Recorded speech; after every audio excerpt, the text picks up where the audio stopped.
Health times now நேயர்களுக்கு வணக்கம். இன்றைய நிகழ்ச்சியில் நம்ம பார்க்க போகிறது பிறந்த குழந்தை முதல் ஒரு மனிதன் வளர்ந்து வாழும் வரை என்ன மாதிரி உணவுகளை எப்போ சாப்பிடலாம், எப்போ கொடுக்கலாம், அதை பற்றி தான் இன்றைக்கி பேச போகிறோம். இப்போது பிறந்த குழந்தை முதல் 6 மாதம் வரை தாய்ப்பால் மட்டுமே உணவு. அப்போது அந்த தாய்ப்பால் கொடுக்க அவள் உடம்பு ஏதுவாக இருக்க முதல்ல அவள் பார்த்துக்கணும். அப்போ தான் அந்த தாய்ப்பால் கிடைக்கும். முன்னாடி காலத்துலலாம் 1 வருஷம், 1.5 வருஷம், 2 வருஷம், 2.5 வருஷம் கூட தாய்ப்பால் கொடுத்தாங்க. இப்போது அது பெரிய பிரச்சனையாக இஷ்யூவாக போயிட்டுருக்கு. வெளிநாட்டுகளெல்லாம் இன்றைக்கி தாய்ப்பால் கூட கிடைக்கிற அளவுக்கு ஏற்பாடு செஞ்சு கடைப்பிடிச்சிட்டு வராங்க. அதனால் முதல் பிறந்த 6 மாதம் வரை தாய்ப்பால் மட்டுமே உணவு. அப்படி தேவைப்பட்டால் கொஞ்சம் தண்ணி கொடுப்பாங்க, அவ்வளோதான். வேறு எந்த உணவுமே கொடுக்க தேவையில்லை, அவசியம் இல்லை. அது அந்த குழந்தையின் உடல்நிலை பாதிப்பு அதை பொறுத்து மருத்துவர் ஆலோசனைப்படி நீங்கள் செய்யலாம். ஏன்னா இப்போ தாய்ப்பாலே இல்லைன்னா அதுக்கு மாற்று என்னன்னு பார்த்துக்கணும். நான் ஜென்ரலாக இருக்கிற தாய்ப்பாலை எப்படி நீங்கள் கட்டாயம் பயன்படுத்தணுங்கிற கான்செப்டில் தான் முதல் 6 மாத உணவு தாய்ப்பால் மட்டுமே. 6 மாதம் முடிஞ்சதோ நல்ல குழஞ்ச சாதம், நல்ல குழன்னு சாதம். அதில் என்ன பண்ணணும், ஒரு இவ்வளோ பெருசு ஒரு உருளைக்கிழங்கு, அதுக்கப்புறம் காலிஃப்ளவர், பீன்ஸ், கேரட், கீரைகள் எல்லாம் போட்டு வேக வச்சு பருப்பு சேர்த்து நல்லா வேக வச்சு அதை மசிச்சு அப்படிலாம் மிக்சியில் கூட நீங்கள் அரைச்சிடலாம். கூழ் போல் அதை அரைச்சி அதில் ஒரே ஒரு சிட்டிக்கை உப்பு, ஒரு சிட்டிக்கை மிளகுத்தூள் சேர்த்து நீங்கள் கொஞ்சம் கொஞ்சமாக கொடுத்து பழகணும். அப்புறம் பழங்கள் 6 மாதத்துலேருந்தே பழங்கள் கொடுக்கலாம். இப்போ ஆப்பிள் இருக்குன்னா ஆவியில் வேக வச்சு அதை பிசைஞ்சி கொடுக்கலாம். அதே போல் கேரட் வேக வச்சு கொடுக்கலாம், பீட்ரூட் வேக வச்சு கொடுக்கலாம். இந்த மாதிரி வாழைப்பழம் மசிச்சு கொடுக்கலாம், பப்பாயா கொடுக்கலாம், மேங்கோ கொடுக்கலாம். முடிஞ்ச அளவு எல்லா பழங்கள். அப்படி இல்லை என்னென்ன ஃப்ரூட்ஸ் இருக்கோ எல்லாத்தையும் பேஸ்ட் ஆக்கிடுங்க, அரைச்சிடுங்க, கூழாக்கிடுங்க, அதை ஊட்டுங்க, பிரச்சனையே கிடையாது. 6 மாதத்துலேருந்து 3 வருடத்துக்குள் எல்லா உணவுகளையுமே கொடுத்து பழக வேண்டும். நீங்கள் அந்த 3 வயதுக்குள்ளே கொடுக்கல, அந்த குழந்தைக்கு நீங்கள் கொடுக்காத ஃபுட்டெல்லாம் மேக்சிமம் பிடிக்காமல் போயிடும். புரியுதுங்களா? ஏன்னா அவங்களுக்கு அந்த ஸ்மெல் கூட தெரியாது, அது டேஸ்ட்டும் தெரியாது. அப்போ திடீர்னு ஒன்றுன்னா ஐயோ எனக்கு இது வேண்டாம் அப்படின்னு குழந்தைகள் சொல்லும். இப்போ உதாரணத்துக்கு இன்றைக்கி ஒரு பெண்மணியை நான் சந்தித்தேன். அவங்க சொல்கிறாங்க, என் பேத்தி இப்போது 3 வயது ஆகுதுங்க, அது எந்த காய்கறி கீரை பழமே சாப்பிட்றதில்ல, ஐஸ்கிரீம் கேட்குது, பிஸ்கெட் கேட்குது, சாக்லேட் கேட்குது. புரியுதுங்களா? அது இப்படி கை வச்சு பேசி அம்மாவுக்கு தெரியாமல் எனக்கு வாங்கி கொடுங்க பாட்டின்னு கேட்குது. அது இல்லாமல் எப்போ பாரு, அப்பா முட்டை வாங்கிட்டு வரீங்களா, ப்ரெட் ஆம்லெட் சாப்பிடலாமா, அம்மா சிக்கன் வாங்கிட்டு வரீங்களா, எனக்கு சிக்கன் 65 பண்ணி தரீங்களா, அப்பா ஃபிஷ் மீன் வாங்கிட்டு வரீங்களா, பொரிச்சு சாப்பிடலாமா, இப்படி நான்வெஜ் மாத்திரமே கொடுத்து வளர்க்குறாங்க.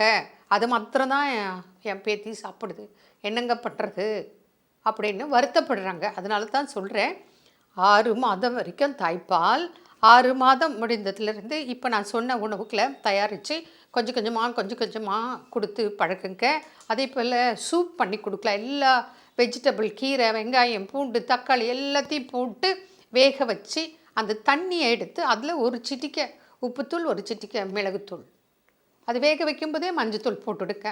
அந்த காய்கள்லாம் கூட நீங்கள் கொடுக்க வேண்டாம், வெறும் அந்த ஜூஸ் அதில் தான் எல்லாமே இருக்குது. அப்படி இல்லை, அந்த காய்களோட அந்த சூப்பையும் சேர்த்து மிக்சியில் அரைச்சிடுங்க, அது ஒரு கூழாக கிடைக்கும். அப்போ எல்லா வெஜிடபிள்ஸ் அதில் வந்துடுது. இன்றைக்கி ஒரு 7-8 வெஜிடபிள், நாளைக்கு வேறு ஒரு 7-8 வெஜிடபிள், அப்படி நீங்கள் போட்டு கொடுக்கும்போது அது எல்லாமே பழக்கம். அதே போல் தான் காய்கறி, கீரைகள், பழங்கள், சாதங்கள், சிறுதானிய உணவுகள், கஞ்சிகள், இந்த மாதிரி செய்து நம்ம அதை கொடுத்துட்டே வரணும். கஞ்சி கொடுக்கலாம் ஆரம்பத்தில், அதுக்கப்புறம் பொங்கல் மாதிரி குழச்சி, சாதம் மாதிரி ஜூஸு, பழங்கள், இந்த மாதிரி நீங்கள் சூப்பு இதெல்லாம் கொடுக்கலாம். அப்புறம் கொஞ்சம் வளர்ந்த பிறகு, ஏன்னா இன்றைக்கி 6 மாத குழந்தைக்கே முட்டை கொடுக்குறாங்க, மீன் கொடுக்குறாங்க, மட்டன் கொடுக்குறாங்க, சிக்கன் கொடுக்குறாங்க.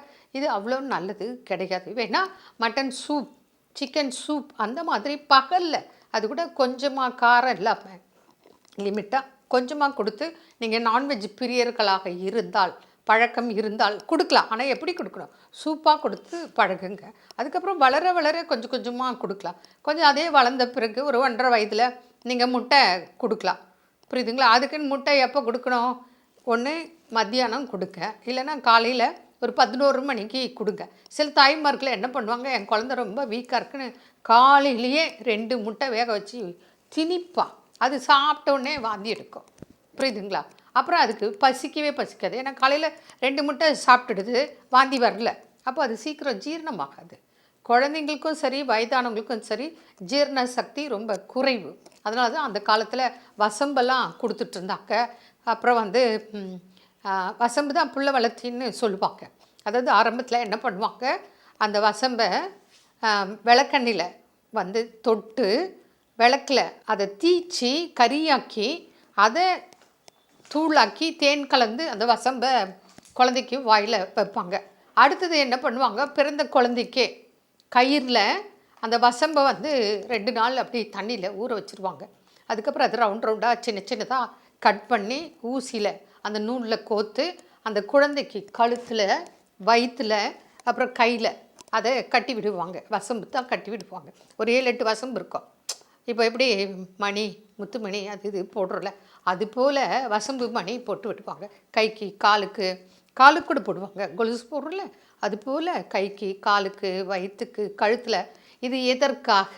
இங்கே தான் சிந்திக்கணும். இன்றைக்கி பழைய பாரம்பரியங்கள்லாம் நம்ம விட்டுட்டோம், மறந்துட்டோம். அதனால தான் இன்றைக்கி குழந்தைங்களுக்கெல்லாம் ஏகப்பட்ட நோய்கள். அப்போ இந்த வசம்பு கட்டினதை என்ன பண்ணோம், அந்த குழந்தை இப்படி வச்சு சப்போம். அப்போ அந்த வசம்பு உள்ளே போகும். அப்போது அஜீரணம், புரியுதுங்களா, சரியாகும். நல்ல பசிக்கும், ஜீரணமாகும், மோஷன் நல்லா போகும். சளி இருந்தால் கூட மோஷன் வெளியே வந்துடும். இந்த மாதிரி பண்ணிகிட்டு இருந்தாங்க. அடுத்தது பார்த்திங்கன்னா, அந்த குழந்தைக்கு வயிற்றில், இடுப்பில் என்ன பண்ணுவாங்க, எருக்க செடியிலேருந்து அந்த நார் எடுப்பாங்க. நார் எடுத்து அதை கயிறாக திரித்து அதில் புங்கங்காய் ஒன்று எடுத்து கோத்து இடுப்பில் கட்டி விட்டுருவாங்க. அதாவது பிறப்புறுப்புக்கு மேலே அந்த புங்கங்காய் படும். அது மாதிரி கட்டி விட்டுருவாங்க இடுப்பில், ஃப்ரண்ட்டு சைடு.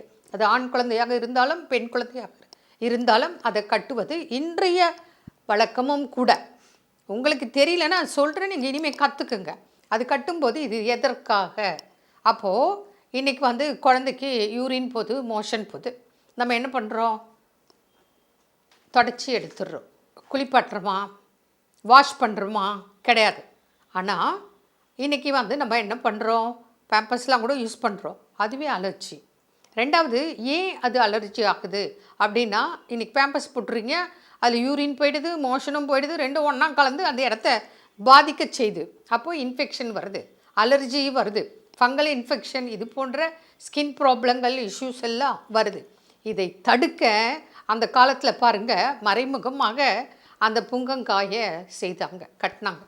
புங்க எண்ணெய்க்கு அந்த ஸ்கின்னை வந்து பிரச்சனை வராமல், வந்த பிரச்சனையும் சரியாக்கும் தன்மை புங்க எண்ணெய்க்கு உண்டு. இது சித்த ஆயுர்வேத மருத்துவர்களுக்கு கட்டாயம் தெரியும்.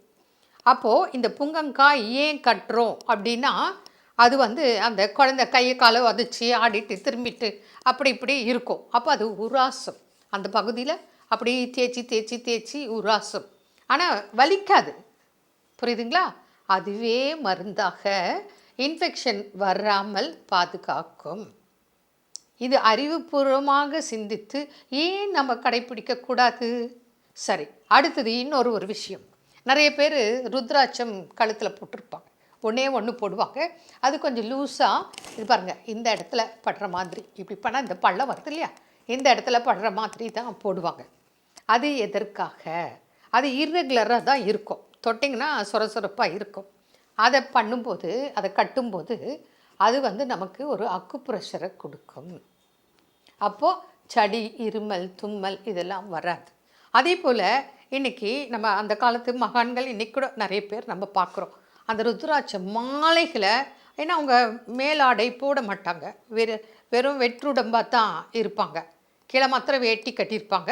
நிறைய அந்த மாலைகளை போட்டிருப்பாங்க. ருத்ராட்ச மாலைகள் வேரியஸ் சைஸில் போட்டிருப்பாங்க. அது எதற்கு அப்படின்னா, அவங்க டெய்லி காலையில் சாயந்தரம் பச்சை தண்ணியில் குளிப்பாங்க 2 நேரம்.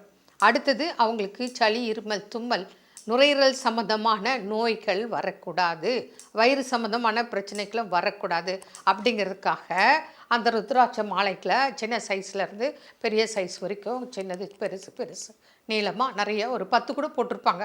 நம்ம நினைப்போம் என்ன சாமியார் மாதிரி இப்படி கேவலமாக, அப்படி கிடையாது. இது உடல் ரீதியாக மருத்துவ ரீதியாக நமக்கு பலன் அளிக்கக்கூடியது தான். இப்போ தான் எல்லோரும் கொஞ்சம் உத்ராட்சம் போடுறாங்க, கட்டிக்கிறாங்க. அந்த அக்கு ப்ரெஷர் ஏற்படும். அப்போது இங்கே அந்த உத்ராட்ச இறுகலாக இருக்கிறது பட்டு பட்டு அவங்களுக்கு நெஞ்சு சளி, மார்பு சளி, தொடர் சளி வராமல். ஏன்னா அவங்க நிறைய பிரசங்கம் பண்ணுவாங்க, நிறைய கச்சேரிகள் நிறைய பேசுவாங்க, நிறைய ஆன்மீக சொற்பொழிவு செய்வாங்க. அப்போது அவங்களுக்கு தொண்டை ஒரு பெரிய பொக்கிஷம், முக்கியம். பேசும்போது அவங்களுக்கு கரகரப்பு இருக்கக்கூடாது, இருமல் இருக்கக்கூடாது, தும்மல் இருக்கக்கூடாது, சளி இருக்கக்கூடாது. ஒரு பாடகருக்கு எப்படி குரல் முக்கியமோ அதுபோல் இந்த மகான்களுக்கு அந்த உடம்பு பாதிப்பு இல்லாமல், சளி இல்லாமல் இருக்க அதனால தான் உத்ராட்சம் அணிந்தார்கள். இந்த மாதிரி ஒன்றொன்றும் எதுக்காக அப்படின்னு நம்ம தெரிஞ்சுக்கிட்டோன்னு சொன்னால் கிண்டல் பண்ண மாட்டோம், நம்மளும் கடைப்பிடிக்கலாம், சுகமாக இருக்கலாம். என்ன நேர்களே, நீங்கள் இந்த ஹெல்த் டைம்ஸ் நவ் சேனலை சப்ஸ்கிரைப் பண்ணுங்கள், மற்றவங்களை பார்க்க வைக்க. உங்களுக்கு ஏதாவது டவுட் இருந்தால் என்னோடய தொலைபேசி எண்ணுக்கு தொடர்பு கொள்க. மீண்டும் சந்திப்போம். நன்றி.